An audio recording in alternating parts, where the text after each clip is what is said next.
Relax bro. Okey, kembali kita dalam podcast Relax Bro, CD ke-14.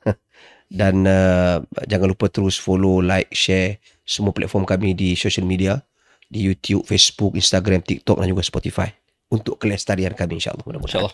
Okey Agil, lagi juga topik yang agak hangat dibincangkan dan kritikan ke atas kerajaan perpaduan berterusan dan bertalu-talu kerana pendirian ini. Confusing. Kerajaan ni sat cukai ni ada, sat cukai ni ada, sat cukai ni ada, sehingga kan ada yang berkata kenapa tak buat GST? Okey. Sebab apa? Sebab yang terbaru cukai yang akan dilaksanakan oleh kerajaan start Januari tahun depan. Walaupun dikatakan cadangan ini telah dibentangkan dalam belanjawan 2022. Okey. Tapi ditangguhkan pelaksanaannya pada Mac tahun 2023. Tahun baru ni lah. Patut dia buat pada 1 April 2023. 1 April. Sepatutnya 1 April dibuat 2023 baru-baru ni, tapi sebelum itu lagi Mac telah ditangguhkan pelaksanaannya dan akan dilaksanakan semula pada Januari tahun depan, iaitu cukai belian di talian secara yang online barang-barangan bawah daripada RM500. So ini banyak tu. Shopee, Lazada, semua tengah pening. Dan difahamkan juga dimaksudkan sekali dengan TikTok. Saya tak tahu apa dia punya mekanisme dia untuk nak ambil cukai daripada TikTok, sedangkan TikTok sini dia bukan seperti Shopee dan juga Lazada yang ditetapkan ada syarat term and conditionnya. Semua penjualnya perlu ada, katanya perlu ada SSM dan perlu ada pembeli ke apa 100,000 orang dalam Shopee dengan Lazada. Pembeli dia perlu ada pembeli pembeli ke perlu ada follower sampai 1,000 orang. Itu syarat-syarat dalam Shopee dan Lazada yang agak ketat berbanding dengan TikTok. Tapi itu tak apa, yang tu platform. Tapi yang pentingnya kod mana pun RM500 tu akan dilaksanakan bagi barangan-barangan yang bawah RM500, semua dikenakan teks 10%. Okey, again. Untuk makluman pendengar dan penonton, ni apa yang dikatakan oleh custom Custom mentakrifkan barangan belian rendah ni sebagai semua barangan tidak termasuk rokok, produk tembakau, minuman keras yang memabukkan, rokok elektronik dan penyediaan sejenis yang digunakan untuk merokok. Jadi basically barang-barangan online yang diimport. Ini spesifik yang diimport di bawah nilai RM500 akan dikenakan cukai tambahan sebanyak 10%. Respon pertama bila dengar cukai je ni dok, apa gila kerajaan ni charge lagi ni, cukai ni tak habis-habis. Satu. Keduanya, dah lah kita kena ada dual SST, 6% dan 8%. Campur lagi ni 10% untuk online produk import bawah RM500. Berapa banyak cukai kita nak buat ni?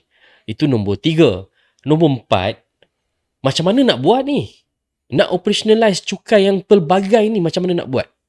Saya ada dengar juga ramai kawan-kawan netizen saya baca yang katakan, in fact the seller, the platform, e-commerce platform pun tak sure macam mana nak buat. Sebab bila ada engagement dibuat, tak silap saya, dia katakan custom kata dia hanya menurut perintah.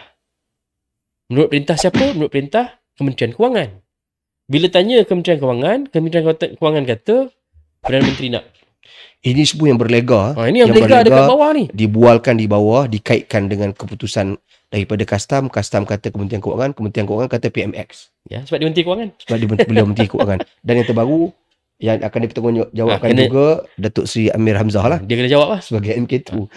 Dia seolah-olah kalau nak mudah orang kata buatlah GST. Buat je GST, kan? Semua orang akan kena cukai dan cukai tu lebih transparent. Tak payah nak berlapis-lapis. Itu satu. Tapi ada juga yang sebelum saya lupa, Dok. Rasional untuk mengenakan cukai 10% kepada barangan online import. Dikatakan untuk create level playing field dengan peniaga-peniaga di luar. Soalan saya satu. Peniaga tempatan. Yang ada kedai ni semua. Produk Malaysia yang ada kedai, yang kos logistik dia dan sebagainya. Soalan saya pertama sekali, kebanyakan barang online ni semua bawah 500. Dan betul, saya setuju, import dari China. Yang kat luar pun import dari China kan. Sama je. Apa yang nak create level playing field? And itu satu. Keduanya, argument kata, di luar ada kos sewa, kos itu, kos ini. Kenapa you tak move them into online platform? Saya tengok contoh saya pergi Loyat saya tak tahu apa nama kedai komputer ni. Betul, dia ada kedai di Loyat. Physical shop. Dia ada pekerja di Loyat. Betul. Dia ada stok di Loyat. Betul. But dia buat online juga. So macam mana? You nak cakap you create level playing field? Ini tak masuk akal. Memang tak masuk akal. Jadi buat apa you kenakan cukai 10% ni? Ini soalan yang perlu dijawab oleh kerajaan. Dan assumption netizen tak? Kerajaan ni betul-betul dah tak ada duit dah ni. Sampai ke barang bawah 500 online luar negara ni pun nak dicukainya 10%. Dia itulah dia punya saya tak faham kenapa perlu dilakukan perkara-perkara yang boleh menimbulkan polemik dan juga persepsi secara berterusan. Ni pening kita nak jawab ni. Tapi walaupun kita perlu berikan penjelasan, sepatutnya pada saya perkara ni dibincangkan dengan lebih awal, dilontarkan ke publik dengan lebih awal.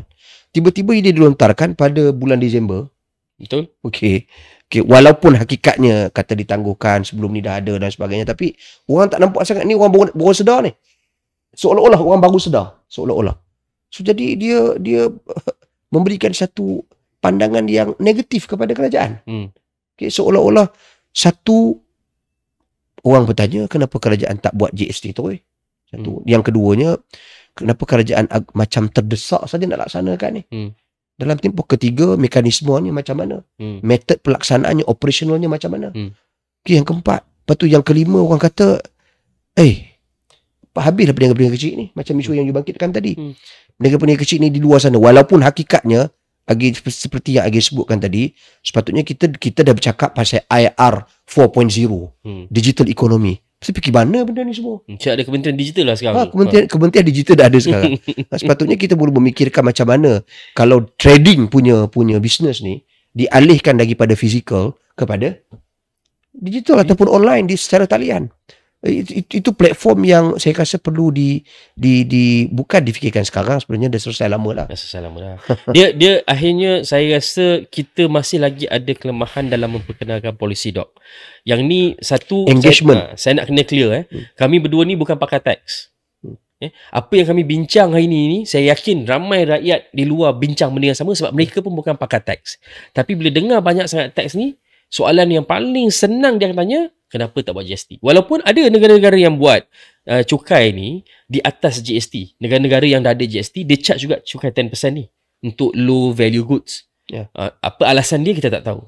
Tapi kalau alasan dia sama, saya tak rasa alasan dia sama macam kita ni. Nombor dua. Nombor tiga ialah, bila kita nak buat pengenalan policy, mesti ada timeline dia. Pertama sekali, kena ada engagement macam Dok cakap tadi. Buatlah engagement. Bukan buat engagement hanya dengan penyedia-penyedia platform, tapi juga kepada rakyat. Itu nombor satu. Nombor dua, mesti ada readiness. You nak buat tax 10% kepada semua platform-platform marketplace ni. Ada marketplace yang tak ready. Contoh, macam Shopee, Lazada, diorang register dengan, tak silap saya, dia register dengan MCMC. Dan mereka juga KPDN HP. Dan mereka juga kena memastikan merchant-merchant dalam platform ni ada SSM. Contoh macam TikTok Shop, dia tak berdaftar dengan mana-mana kementerian. Not even MCMC, not even KPDN HP.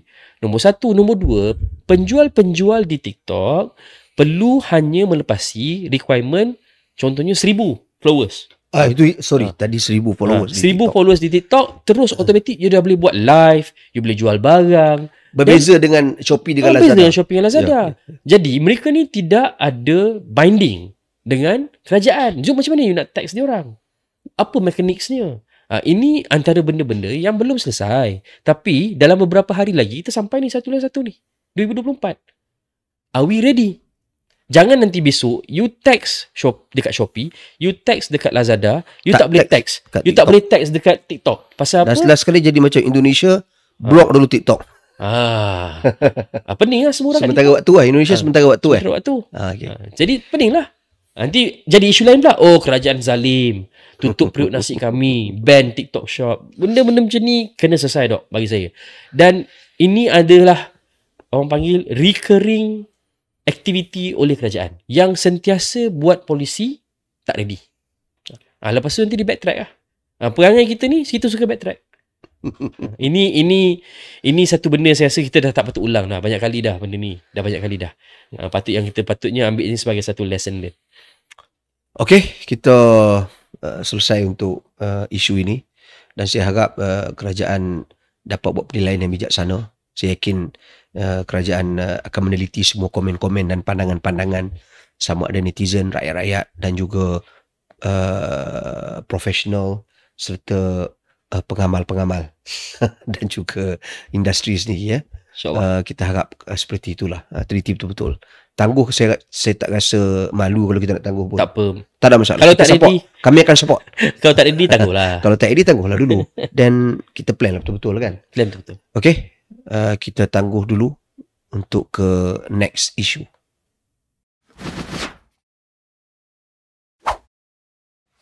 Relax bro.